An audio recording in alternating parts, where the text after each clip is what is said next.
不要去接烂戏。但是我是拍烂戏长大的。从事艺术工作，它是需要有天赋的，没有天赋的努力是毫无意义的。我觉得不是谁生下来就都会演戏的。其实我觉得我不是一个特别有天赋的演员。只拿过1座金马奖最佳女配角的郝蕾，凭什么敢当众打脸大满贯影后章子怡？在我就是演员中，章子怡在评价声音轮时说，表演需要天赋，没有天赋的努力毫无意义。郝蕾当场反驳，称自己就是没有天赋的演员，在烂戏中慢慢成长起来的，不是谁都能像章子怡那样上大学时就能拍到张艺谋导演的戏。章子怡竟一时语塞，虽然章子怡拿过的奖项郝蕾无法匹及，但郝蕾与其他女明星的区别就是，其他女明星演谁都总有自己的样子，而郝蕾演谁就是谁，完全去个人化，所以被人记住的永远是角色，而不是郝蕾这个人。她可以是17岁不哭中的白月光，也可以是少年天子中嫉妒疯狂的皇后，是恋爱的犀牛中不疯魔不成活的明明，也是相约青春中的傻白甜的可盈，是亲爱的中内疚自责的卢小娟，也是浮沉迷世中走向复仇之路的陆杰。所以没有拿过大奖项的郝蕾有无冕影后之称，被评为中国最被低估的演员。而郝蕾自称演好戏的目的不是拿奖，而是被当作案例出现在教科书中。所以当她终于拿下第1个最佳女配角的时候，居然都没有去现场领奖。熬了14年，终于拿到金马奖最佳女配角，却因话剧演出而不去现场领奖。郝蕾在娱乐圈似乎一直都是特立独行的存在，她可以为了艺术摄影在印度剃了光头，为了剧情坦诚相见，干什么都能豁得出去。孟京辉曾评价她是用灵魂在演戏，她痛批所谓的炸裂式演技非常的可笑，那只是一个表演专业的学生在大2年级时就应该有的基本。她不是传统美女，她的气质带着炽烈、倔强、孤独凄美感，但模仿起幼稚的宫斗戏表演时又显得非常的可爱。回母后，我要是母后，我一脚把他踹飞。她的嗓音不输专业歌手，声音异类、敏感、乖戾又邪魅，像红不起来的地下乐坛。这一切可能与她的童年经历有关。郝蕾的父亲是个军人，在3岁前她都没有见过他。还未上小学前，因妈妈出车祸，郝蕾与父母分开了1年半，跟奶奶住在一起，导致父母回来的时候，郝蕾都认不出他们了。到了15岁，就独自一人坐火车外出拍戏。与父母相处不多的郝蕾，给人的感觉就是内心充满了爱，但又特别需要爱。如今的郝蕾经历了2段婚姻，带着1对可爱的双胞胎儿子独自生活。但是每当提起郝蕾的感情生活时，总是绕不开郝蕾亲自承认过的一段最为刻骨铭心的爱恋，她的初恋情人邓超。郝蕾与邓超初见是在2002年，他们共同出演了《少年天子》，这是当时最为养眼的电视剧。男主角邓超年轻的着眼，后宫佳丽皆有书色，饰演童妃的杨蓉妩媚如花，董鄂妃霍思燕沉静似水，连饰演孝庄的潘虹和饰演太妃的何赛妃都各有迷人之处。但最为让人凝神的便是郝蕾饰演的皇后，后来被贬为静妃的那位。尽管剧中更着力渲染董鄂妃如何让皇帝神魂颠倒，但郝蕾往那一站，你就会觉得这种渲染实在苍白。郝蕾脸型饱满，眼角与唇形皆上翘，开心的时候眼睛会笑成弯弯的月牙，露出俏皮的小虎牙；悲伤与绝望的时候眼睛大睁着，像是能清清楚楚看到命运的陷阱。他的表演有一种神奇的催眠效果，让你看着看着就将自己变成了他，与他一块儿与命运展开恶斗，你也因此理解了他所有的邪恶与疯狂。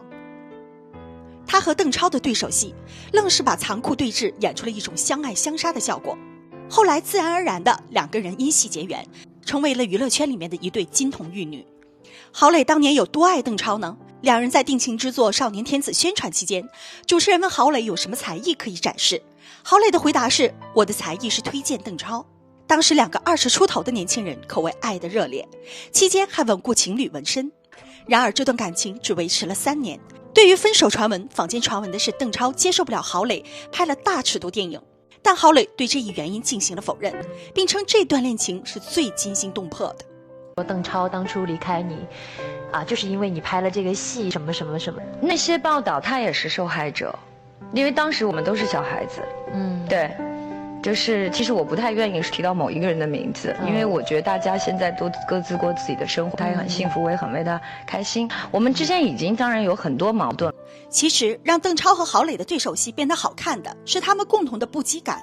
郝蕾从来不是一个中规中矩的女孩，邓超坦言过去的自己近乎一个古惑仔。当然，这样两个人碰撞到一起，会擦出炫目的光亮。只可惜这种光亮注定不能长久，因为邓超并不是一个真正的浪子。所谓古惑仔，只是很多男孩变成男人之前的一个过渡，是重新回到主流之前一段暂时的偏离。从邓超不愿意让郝蕾接演颐和园可以看出，他的思想归根结底很主流，这是他俩最大的分歧之所在。邓超已有从良之心，郝蕾还在路上。他们相遇在邓超最后一段叛逆时光里，那段路走完，他们就该散了。2005年，邓超参演《幸福就像花儿一样》，认识了孙俪。从表面上，孙俪比郝蕾更纤弱，但她却有着另一种更能 hold 住邓超的力量感。邓超的魅力里有他过去的沉淀，也有他现在的修行。孙俪影响了邓超太多，与之相比，郝蕾凭借的只是交汇时互放的光亮，那固然很美，却美得缥缈虚弱，缺乏将生活笃实的力量。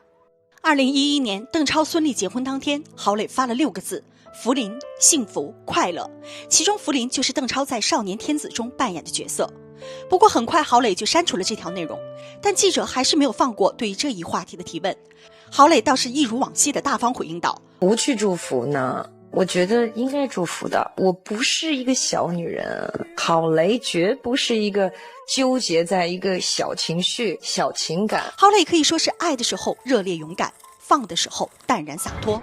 她与邓超在上海电影节颁奖礼上的名场面，让我们看到了什么叫做一笑泯恩仇。至今传为佳话的娱乐圈名士前嫌名场面，当属郝蕾为邓超颁奖。不知道是不是主办方特意想搞话题，2015年邓超、段奕宏和郭涛因烈日灼心共夺上海电影节影帝，而颁奖嘉宾正是郝蕾。打开奖项名单的那一刻，郝蕾先是愣了一下，然后笑了，接着平和地念出了邓超的名字。这上海国际电影节最佳男演员邓超。而接下来念段奕宏和郭涛名字的时候，明显提高了音量。3位男演员登台领奖时，郝蕾先把奖杯颁给了临近的段奕宏，并和他拥抱祝福，邓超则在旁边笑望着他。郝蕾也并不介意为邓超颁奖，但当他正准备把奖杯递给邓超时，却被不明真相的外国女嘉宾抢先了一步。郝蕾只能顺势把奖杯递给了郭涛。在经过邓超面前时，他双手合十，两人相视一笑。这一瞬间，似乎所有的过往都烟消云散。由于此前媒体都在猜测会不会发生郝蕾为邓超颁奖的一幕，所以邓超在发表获奖感言时还打趣地说：这2天大家比较关心我个人的生活。老艺术家们也交头接耳，似乎在科普着八卦。虽然时不时会被节目组制造同框的画面，但郝蕾倒却没有怎么介意过。当郝蕾在我就是演员中回看少年天子片段时，邓超的画面闪过，郝蕾表情淡然。对于这段过往，他似乎已彻底的释然。我不能认同某些网友所说的10个邓超不如1个郝蕾的说法，也不觉得邓超随便一句话就能有几十万人的点赞，会好过于郝蕾微博里面的冷冷清清。他俩走的是完全不同的路，一个是浪子回头，在主流的世界里大放异彩，一个流浪于自己的路途，一意孤行，却也开出美丽的花朵来。我乐于看到邓超夫妻的恩爱，也同样喜欢郝蕾。我们都是女演员，我们只是女演员的果决定位。当他们带着各自的10年、各自的际遇，在颁奖典礼上重逢，这人事况味，大概才是观众们如此感触的理由。但是面对另一段感情，他曾暴怒并得罪了一整片森林。2009年，郝蕾准备与李光洁补办婚礼，等来的却是李光洁也会神秘女的新闻。李光洁认识郝蕾时，还只是一个24岁的无名演员，两人同样因戏结缘。恋爱1年后，李光洁仅用一张创意卡片，便向比自己大3岁的郝蕾求婚成功。没有婚礼，没有钻戒，就走入了婚姻殿堂。婚后的李光洁凭借郝蕾的资源开始小有名气，但这段婚姻仅维持了3年，便在2009年宣告终结。离婚后的郝蕾被记者拍到崩溃痛哭，但这还不是郝蕾的至暗时刻。2010年，郝蕾连发10几篇对某地不友好的内容，引起了轩然大波。当地媒体都在报纸上刊文，要求郝蕾公开道歉。然而倔强的郝蕾拒不道歉，因为郝蕾之所以这么愤怒，是在痛骂那个地方的前夫李光洁。虽然郝蕾并没有指名道姓的回应，只是在杨澜的节目中说自己在与影迷的群聊中，有位当地的网友一直刷屏口吐芬芳。他知道那个人是谁，只之前就通过舆论不断的打压自己，伤害了自己的父母，还带走了自己的朋友。这次是自己终于忍无可忍的爆发了。发泄过后，郝蕾说她终于自由了，可以浪迹天涯，不干演员这一行了。在感情上，郝蕾正如杨澜所说的，能真真实实的去爱，结结实实的去痛。但作为公众人物，她这样的性格也确实容易惹出事端。好在娱乐圈的人似乎都特别的钟爱她。有次某位小演员为了炒热度碰瓷郝蕾，杨天真都跳出来帮她放狠话。一个18线男演员为了炒作居然碰瓷敢爱敢恨的郝蕾。2021年与章子怡合演《上阳赋》的男演员郭嘉明自曝离婚，称婚姻只维持了8个月，前妻就怀上了别人的孩子。起初并没有人 care 这个小演员的瓜，但他居然在评论区表白郝蕾，声称我爱的女人叫郝蕾，让人误认为他是因为郝蕾而离婚。这一碰瓷让郝蕾工作室掀起了尘封10几年的瓜，还提到了这位小演员曾有前男友及前前男友。原来10几年前，郭嘉明与郝蕾曾出演过《心永不瞑目》，但郝蕾的角色中途被赵子琪替换。郭嘉明不但没帮曾经提携过他的郝蕾说话，还落井下石做伪证，说郝蕾因经常泡酒吧导致工作状态不佳而被换角。当时还叫杨思维的著名经纪人杨天真都跳出来说话，这种人老娘见一次灭一次。此外，陈坤、柯蓝等也纷纷表态声援郝蕾，郭嘉明落得一地鸡毛。娱乐圈的碰瓷炒作虽然常见，但你也要看碰瓷的对象是谁啊。遭遇小人陷害，郝蕾宁可退圈，得罪一整片森林，也要奋争到底，毫不退缩。如此敢爱敢恨的性格，同样当他面对自己欣赏之人时，也无加掩饰之情，直白而又热烈。早年间，郝蕾曾不止一次地表白自己童年时期的偶像是吴镇宇，称其演戏时的爆发力与情感张力兼具野性与克制的表演特质。合作过吴镇宇，为什么？有魅力吗？吴老师他是我的偶像，是我小时候的偶像，因为以前不认识他，但是看过他非常多的戏。我在跟他一起工作以后，我跟他说，我说我真的不是在夸奖你，就从那个时候开始，哇，我就觉得这个演员怎么这么好，然后他所有演的戏我都看。答一下啊，吴镇宇导演你好，您是作为演员的我从小到大的我的偶像。真的近乎于看过您所有的戏。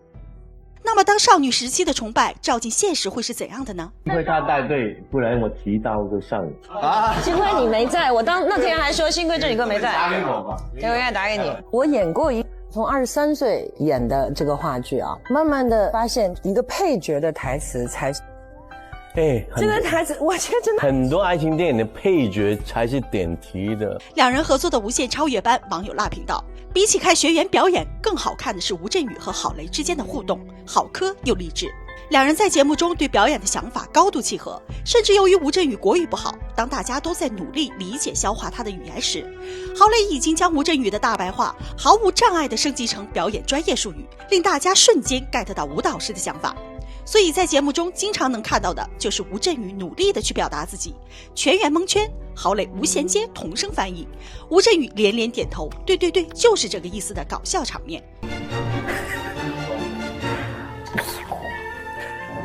现在的郝蕾早已过了百无禁忌、肆无忌惮释放自己的年纪了，但也正因她曾经的刚烈、敏感、独一无二，才在演艺领域里留下了属于她个人强烈风格的代表作。观众们称她是独一无二的破碎之花和舞台上的野玫瑰，导演们称她是一个用灵魂在演戏的人，而她则戏称自己是一只鹰。与时刻要保持秩序的大雁来说，虽然鹰独来独往、特立独行，充满了孤独感，但是享受放纵的自由才是鹰真正的追求。好啦，本期的视频就分享到这里，我们下期再见吧，拜拜。